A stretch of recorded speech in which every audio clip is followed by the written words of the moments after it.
Technology कहीं ना कहीं फ़ायदा भी देती हैं लेकिन साथ ही साथ नुकसान भी पहुंचाती हैं हमारे बॉडी ऑर्गन को या हमें खुद। जैसे एक छोटा सा ईयरबड का एग्जांपल ले लेते हैं, एक फॉर एग्जांपल ठीक है, ईयरबड का ले लें।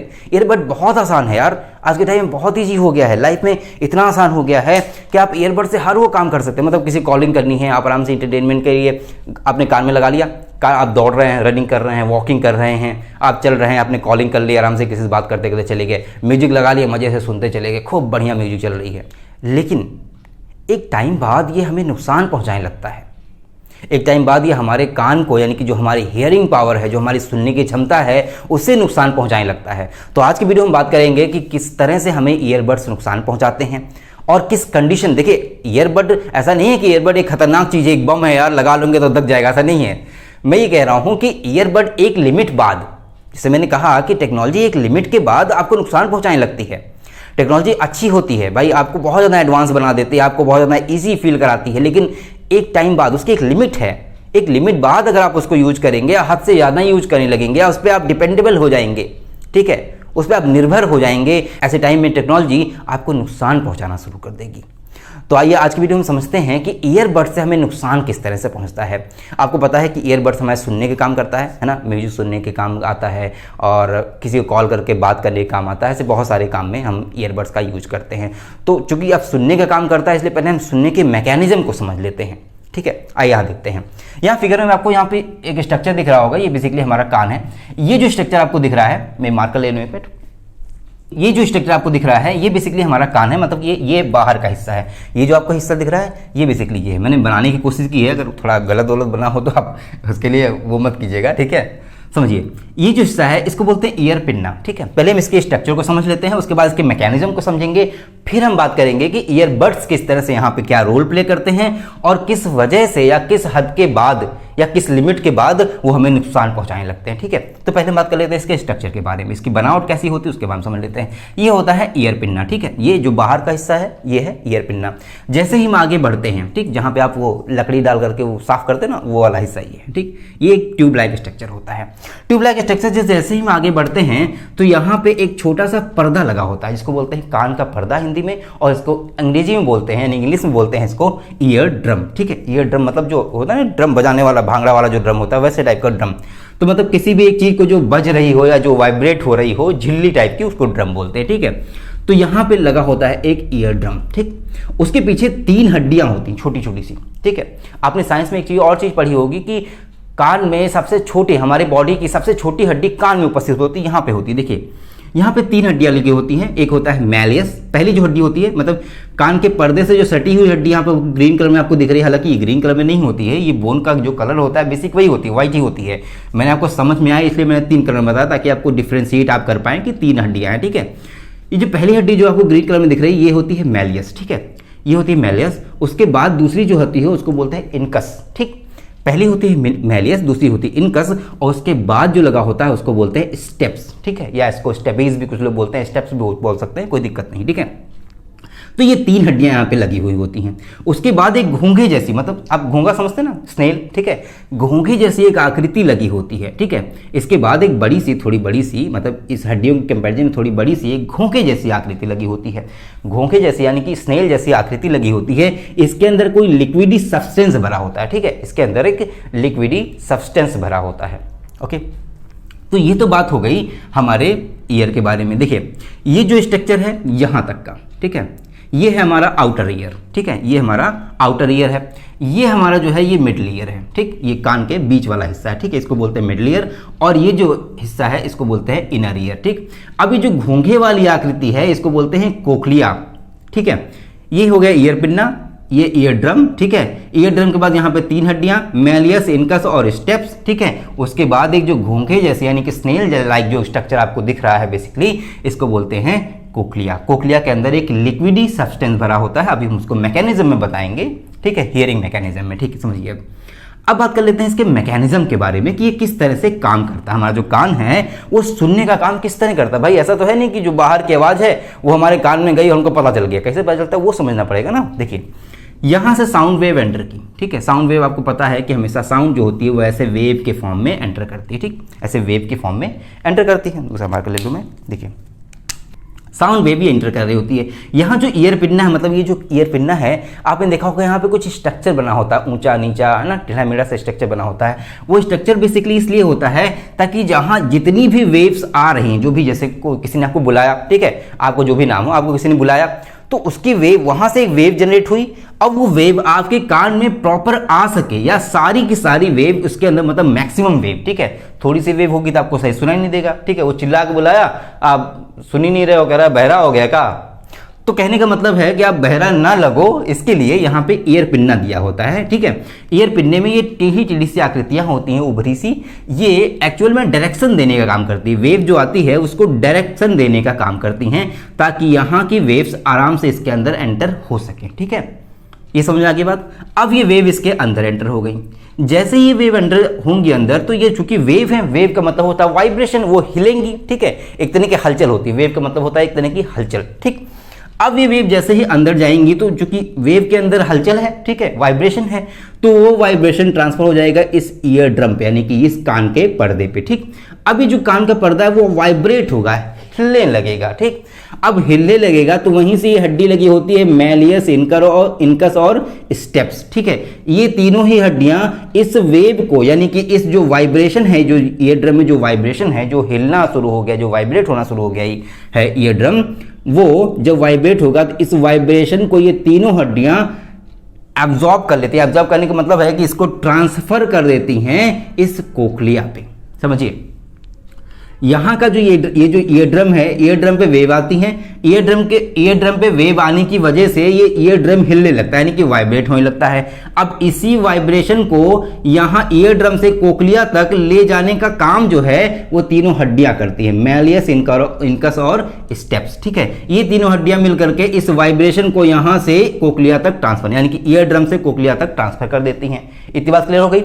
अभी जो कोक्लिया है इसके अंदर एक लिक्विडी सब्सटेंस भरा होता है, ठीक है। अब उस लिक्विडी सब्सटेंस में साथ ही साथ जो ये कोक्लिया की सरफेस होती है उस पे, यानी कि मान लीजिए सरफेस बना दिया, तो यहाँ पे छोटे छोटे हेयर लाइक स्ट्रक्चर यहाँ लगे होते हैं, हेयर लाइक यहाँ पे सेल्स छोटी छोटी लगी होती हैं, ऐसे ग्रुप में लगी होती हैं, ठीक है, कुछ कुछ दूर पे ऐसे ग्रुप में लगी होती हैं, ढेर सारी। अभी जो हेयर लाइक सेल्स है, मतलब हेयर नहीं होते हैं, हेयर लाइक सेल मतलब छोटी छोटी सी सेल्स होती हैं जो बाल जैसे एकदम पतली पतली आकृति में निकली हुई होती हैं इस कोक्लिया की पूरी सरफेस पे, ठीक है। इस लिक्विडी सब्सटेंस के अंदर इस कोक्लिया के सरफेस पे यहाँ पे हेयर लाइक कुछ स्ट्रक्चर होते हैं, कुछ इस तरह के, ठीक है। अब जैसे ही वाइब्रेशन इस लिक्विड में जाएगा, आपने देखा होगा कि आप कोई पानी हो उसमें आप कोई चीज़ ऐसे फेंक दीजिए, मान लीजिए एक तालाब के पास आप गए, आपने तालाब में ऐसे पत्थर फेंक दिया, ठीक, तो क्या होगा, आपने एक हलचल फील होती है ना, आपको देखा होगा आपने, एक वाइब्रेशन ऐसे ट्रेवल करने लगता है उसमें, एक गोल सा वाइब्रेशन ऐसे दूर तक ट्रेवल करने लगता है। तो जैसे ही ये वाइब्रेशन स्टेपीज यहाँ पे या स्टेप्स यहाँ कोक्लिया को ट्रांसफर करेगा, तो इसके अंदर उपस्थित जितने भी जो भी लिक्विड है वो तुरंत ही वाइब्रेट होने लगेगा। अब जो वाइब्रेट, उसके अंदर जब वाइब्रेशन चला जाएगा उस वजह से जो हेयर फॉलिकल लाइक जो सेल्स हैं वो ये भी वाइब्रेट होने लेंगे, वो ऐसे आगे पीछे ऐसे ऐसे, जैसे फिंगर में यहाँ समझ लीजिए, देखिए ये हमारे हेयर लाइक स्ट्रक्चर, ठीक है, हेयर लाइक के सेल्स हैं। तो जैसे ही पानी के अंदर ये होंगे, अब जैसे पानी में यानी कि लिक्विड के अंदर जैसे ही वाइब्रेशन, यानी कि जैसे लिक्विड हिलना शुरू हुआ तो ये क्या करेंगे, ये भी ऐसे हिलने लगेंगे। अभी जो हिलने लगेंगे तब यहाँ पे वेव का जो सिग्नल है उसी को इलेक्ट्रिक सिग्नल में कन्वर्ट कर देंगे, समझ रहे हैं बात को।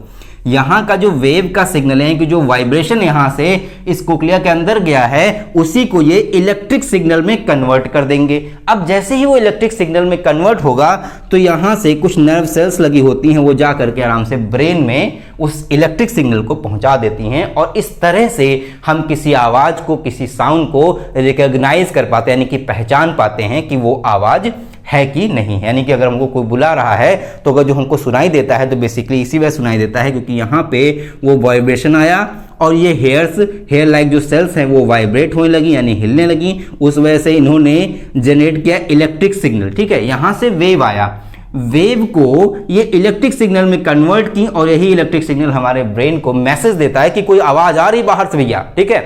तो ये हमारा ब्रेन जो है समझ जाता है, इसलिए हमको आराम से आवाज सुनाई दे देती है। साथ ही साथ जो इसके अंदर लिक्विड भरा होता है उसका एक और काम होता है, हालांकि यहाँ टॉपिक नहीं लेकिन फिर भी मैं बता दूं आपको कि इसके अंदर जो लिक्विड भरा हुआ होता है वो हमारे बॉडी को बैलेंस करने का भी काम करता है। देखिए आपने एक ग्लास लिया मान लीजिए, ठीक है, जब ये ग्लास टेबल पर सीधा रखा हुआ है तो ऐसे में यहाँ पे जो पानी है, मान लीजिए पानी फिल है, तो ये पानी ऐसे यहाँ पे सीधा एकदम स्ट्रेट, मतलब इसके पैरेलल रहेगा। ठीक, जैसे ही आपने इस टेबल को ऐसे तिरछा कर दिया तो क्या होगा, ये जो पानी का लेवल है वो हमेशा इस ग्राउंड के पैरेलल रहने की, यानी कि इसके समांतर रहने की कोशिश करेगा। तो ऐसे में ये पानी कुछ इस तरह हो जाएगा, समझ रहे हैं। ये ग्राउंड इस तरह हुआ है कि टेबल इस तरह तिरछा हुआ तो पानी वैसे तिरछा हो जाएगा। तो वही चीज़ हमारे साथ भी है, जैसे हम झुकते हैं, मान लीजिए ऐसे झुका हमने, हम इधर झुके, जैसे ही झुके तो ऐसी कंडीशन में इसके अंदर जो कोक्लिया के अंदर लिक्विड है वो भी थोड़ी टिल्ट होगी, इधर उधर मुड़ेगी। अब जैसे इधर उधर झुकेगी तो ऐसे में हमारे ब्रेन को पता चल जाता है, ठीक है। देखिए जब ये हिलेगी तो ऐसे कंडीशन में हेयर फॉलिकल को भी, ये जो हेयर फॉलिकल सेल्स हैं इनमें भी वाइब्रेशन होगा, इनका लेवल ऊपर नीचे होगा। तो इस वजह से हमारे ब्रेन को पता चल जाता है कि हमारी बॉडी जो है किसी तरफ टिल्ट हो रही है, यानी कि झुक रही है, ठीक है। तो इस तरह से हम अपनी बॉडी को बैलेंस कर पाते हैं। तो ये भी एक काम होता है कोक्लिया के अंदर भरे हुए लिक्विड का। तो ये तो बात हो गई इसके मैकेनिज्म के बारे में कि भाई साउंड किस तरह से हमारे अंदर ट्रेवल करता है, ठीक। अब बात आती है कितना साउंड हम सुन सकते हैं, ठीक है। देखिए जो मैक्सिमम हियरिंग साउंड होता है, या फिर इसको मैं मिटा दूं, समझ में आ गया होगा आपको ना। देखिए जो मैक्सिमम हम कितनी आवाज़ सुन सकते हैं तो वो होती है 70 dB। इसको बेसिकली हम dB में लिखते हैं, ठीक है, डेसिबल, ठीक है। इसको 70 dB, तो 70 dB तक के हम साउंड को आराम से इजीली सुन सकते हैं। मतलब ऐसा नहीं है कि 70 dB तक साउंड एकदम मस्त होकर के 24 घंटा सुनो, नहीं, ये मैक्सिमम लेवल है, ठीक है। आप 20 से लेकर के 70 तक आप जा सकते हैं, ठीक है, या 10 से लेकर के आप 70 dB तक आप साउंड को सुन सकते हैं बड़े आराम से, ठीक।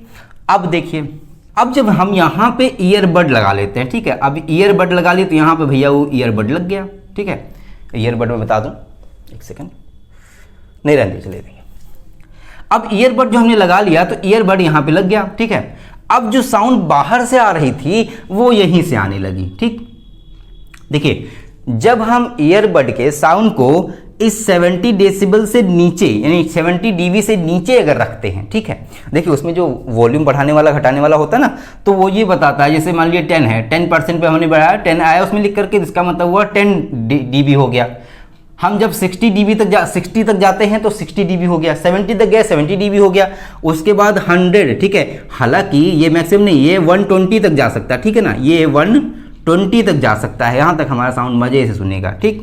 आप समझिए, अब ये जो हम जैसे जैसे वॉल्यूम बढ़ाते रहते हैं वैसे वैसे उसकी जो साउंड की फ्रिक्वेंसी है वो बढ़ती जाती है और हमें और ज़्यादा लाउड साउंड सुनाई देने लगता है, यानी कि और ज़्यादा तेज साउंड हमें सुनाई देने लगता है। जब यहाँ पे ईयरबड लगा हुआ है और ऐसे में हम जब बहुत तेज मतलब वॉल्यूम करके हम 70 dB को क्लियर लिख दूँ, हम 70 dB पे चला रहे हैं, ठीक। 70 dB मैंने बताया कि एकदम हाई लिमिट होती है साउंड की, ठीक है, मतलब हमारे कान के लिए। इससे ऊपर अगर जाता है या इस पे भी रहता है तो ऐसे में हमारे कान कुछ देर बाद अनईजी फील करने लगता है। अब भैया हम ईयरबड लगाए और घंटों सुन रहे हैं एकदम, ठीक है। देखिए 10-15 मिनट अगर आप सुन रहे हैं 70 dB पे भी अगर सुन रहे हैं आप, एक सेकंड में जरा पसीना पूछ लूँ, बहुत ज़्यादा गर्मी हो गई यार। देखिए अब यहाँ पे जो ईयरबड्स हैं, अब वो जो साउंड जनरेट करेंगे, ठीक है, वो 70 dB मान लीजिए जनरेट कर रहे हैं या किसी भी dB पे जनरेट कर रहे हैं, ठीक। अब यहाँ से डायरेक्टली वेव यहाँ पे कन्वर्ट हो रही है, तुरंत ही साउंड वेव यहाँ पे सीधे पहुँच रही है। अब ये लगातार हिल रहे हैं, ऐसी कंडीशन में ये यहाँ से फिर यहाँ पे ट्रांसफर हो रहा है, तो यहाँ से हमें साउंड रिकॉग्नाइज कर पा रहे, नहीं पहचान पा रहे, हम बड़े बड़े मजे ले रहे हैं, ठीक है, हम बहुत मस्त इंजॉय कर, मतलब डांस वांस कर रहे हैं, ठीक।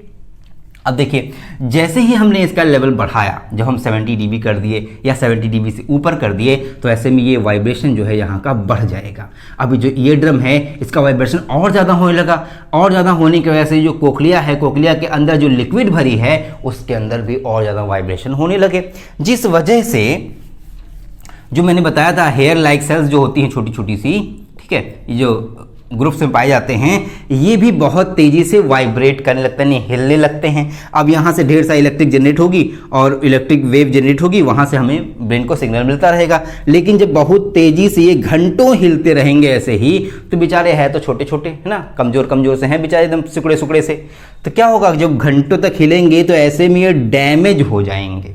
बात समझ रहे हैं, ये डैमेज हो जाएंगे। और जैसे ही कोक्लिया पे उपस्थित यहाँ पे जो हेयर फॉलिकल लाइक सेल्स हैं, ठीक है, मैं यहाँ बना दूँ, देखिए यहाँ पे जो सेल्स उपस्थित हैं वो जब डैमेज हो जाएंगे तो यहाँ से कितनी भी साउंड क्यों ना जाए इस कान के अंदर, समझिए इसके अंदर कितनी भी साउंड क्यों ना जाए, क्या ये दोबारा से एक्ट कर पाएंगे? या जब ये डैमेज हो जाएंगे तो यहाँ पे कितनी भी साउंड आ रही है तो क्या इसे रिकॉग्नाइज कर पाएंगे या ये वाइब्रेट हो पाएंगे? नहीं, क्योंकि ये खत्म हो चुके हैं ना, डेड हो गए। अब जैसे ही डेड हुए तो ऐसे में हमें साउंड सुनाई देना बंद हो जाएगा। ठीक है, तो ये तो बात हो गई कि हमें किस वजह से हमारे कान को नुकसान पहुंचाते हैं ईयरबड्स। ठीक, ईयरबड का आपने मैकेनिज्म समझ लिया कि ईयरबड्स हमें किस तरह से नुकसान पहुंचाते हैं। लेकिन हर ईयरबड या ईयरबड को किसी भी तरीके, ऐसा नहीं है कि आप अगर ईयरबड को यूज कर रहे हैं तो पूरी तरह से वो नुकसान ही पहुंचाएगा। मैंने बताया कि अगर आप ईयरबड को यूज करते हैं, ठीक है ना, 20 से 60 तक, ठीक है, डीबी, अगर आप ईयरबड्स को 20 से 60 डीबी तक अगर आप लगातार 1 घंटे तक यूज कर रहे हैं, ठीक है, तो आपके जो कोक्लिया के अंदर हेयर लाइक सेल्स हैं वो डैमेज नहीं होंगे, बिल्कुल सेफ रहेंगे और आपको आराम से गाना सुनाई देगा और मज़े से आप सुन पाएंगे। आपके कान में कोई समस्या नहीं आने वाली है। लेकिन अगर आप इससे बढ़ाए, मान लीजिए 70 कर दिया, मान लीजिए 80 कर दिया, ठीक है, इससे ऊपर आप लेके गए और आप घंटों सुन रहे हैं, कई घंटों तक आप सुने जा रहे हैं, तो ऐसे कंडीशन में यहाँ के जो हेयर लाइक सेल्स हैं वो डैमेज हो सकते हैं और आपको हियरिंग की प्रॉब्लम आ सकती है, यानी कि आपके अंदर बहरेपन की समस्या आ सकती है। तो मैं ये बिल्कुल नहीं कह रहा हूँ कि ईयरबड्स खतरनाक हैं, ठीक है, ईयरबड्स अच्छे हैं भाई, आपको सुविधा देते हैं, आप बात कर पाते हैं, गाना सुन पाते हैं, बहुत सारे काम होते हैं, आपके लाइफ बहुत ईजी कर सकते हैं। लेकिन आप प्लीज़ इस चीज़ को समझें और आप ईयरबड्स को लिमिट में सुने, ठीक है। अगर आप 20 to 60 पे रखते हैं, हालांकि 20 पे आपको बहुत धीमा सुनाई देगा, मज़ा नहीं आएगा। अगर आप 60/60, मैं आपको एक रूल बता दूं, अगर आप मेरा रूल फॉलो करना चाहें तो फॉलो कर सकते हैं। 60/60, अगर आप 60 dB पे करके 60 मिनट तक आप सुनते हैं तो आप डेली सुनिए, आपको कोई दिक्कत नहीं आने वाली। मतलब एक दिन में 1 घंटे तक आप सुनिए 60 dB पे रख करके, 60 dB से ऊपर ना रखिए, आराम से इतने पे अगर आप ईयरबड्स को लगा के सुनते हैं तो आपके कान में कोई दिक्कत नहीं आने वाली है। तो ये तो बात होगी कि ईयरबड के साउंड के वजह से हमें क्या प्रॉब्लम होती है। अब बात कर लेते हैं इसके ईयरबड को लगाने से क्या प्रॉब्लम होती है। देखिए, ईयरबड में सॉकेट लाइक कुछ स्ट्रक्चर लगा होता है, मतलब रबर का एक स्ट्रक्चर लगा होता है जो इसको पूरा ब्लॉक कर लेता है, ठीक। अब जब बहुत देर तक आप ब्लॉक किए रहेंगे तो यहाँ की जो ड्राइनेस है वो खत्म हो जाएगी। तो ऐसे में यहाँ पे बैक्टीरिया ग्रो कर सकते हैं। या आपने मान लीजिए जो ये ईयरबड्स हैं उसको कभी साफ नहीं किया है ना, देखते होंगे आप ईयरबड्स को निकाला बस लगा लिए, ठीक है, कोई भी और आया उसको भी उठा करके लगा लिया। ऐसी कंडीशन में यहाँ पे मान लीजिए अगर बैक्टीरिया कुछ चिपके रहेंगे तो ये आपके कान के इस हिस्से पे चिपक जाएंगे और यहाँ पे बैक्टीरिया ग्रो कर सकते हैं। ऐसे में आपको कान का इन्फेक्शन भी हो सकता है। तो आप कोशिश करें कि अपने ईयर पॉड्स को, जो उसका रबर का जो सॉकेट है, उसको कभी कदा क्लीन कर लिया करें, ठीक है, और दूसरों को यूज ना करने दें। अगर आप कोशिश कर पाएँ तो ऐसा मतलब ऐसा नहीं है कि आप एकदम मना ही कर दें। कहने का मतलब ये है कि दूसरों से थोड़ा सा बचें ताकि उनका इन्फेक्शन, मान लीजिए उनके किसी वजह से बैक्टीरिया पहुंच गया, ठीक है, आपने कान में लगाया, आप ये कान में तुरंत ही बैक्टीरिया शिफ्ट हो गए और यहाँ पे एक कॉलोनी डेवलप कर ली अपनी और यहाँ पे इन्फेक्शन फैला दिया। तो ऐसी कुछ कंडीशन बन सकती हैं जिस वजह से हमें ईयरबड्स नुकसान पहुँचा सकते हैं, ठीक है। तो आई होप आपको समझ में आ गया होगा कि ईयरबड्स किस तरह से हमें नुकसान पहुंचाते हैं और किस लिमिट के बाद हमें नुकसान पहुंचाते हैं। ऐसा नहीं कि मैं कह रहा हूं कि ईयरबड्स नुकसान ही पहुंचाते, नहीं, नुकसान नहीं पहुंचाते, लेकिन एक लिमिट के बाद, मैंने बताया नहीं कि आपको टेक्नोलॉजी कोई भी हो, एक लिमिट के बाद अगर उसे आप यूज करते हैं तो आपको नुकसान ही पहुँचाती है। तो आई होप आपको समझ में आ गया होगा कि किस तरह से ईयरबड्स हमें यूज करने चाहिए और किस तरह से हमारे लिए हार्मफुल हो सकते हैं। वीडियो अच्छी लगी तो वीडियो को लाइक करें, लोगों को शेयर करें ताकि ईयरबड के बारे में पूरी जानकारी लोगों को मिल सके। और अगर आप चैनल पर नए हैं तो प्लीज़ चैनल को सब्सक्राइब कर लें ताकि ऐसी इंटरेस्टिंग वीडियो आपको लगातार मिलती रहे। मिलते हैं अगली वीडियो में, तब तक के लिए जय हिंद, थैंक यू।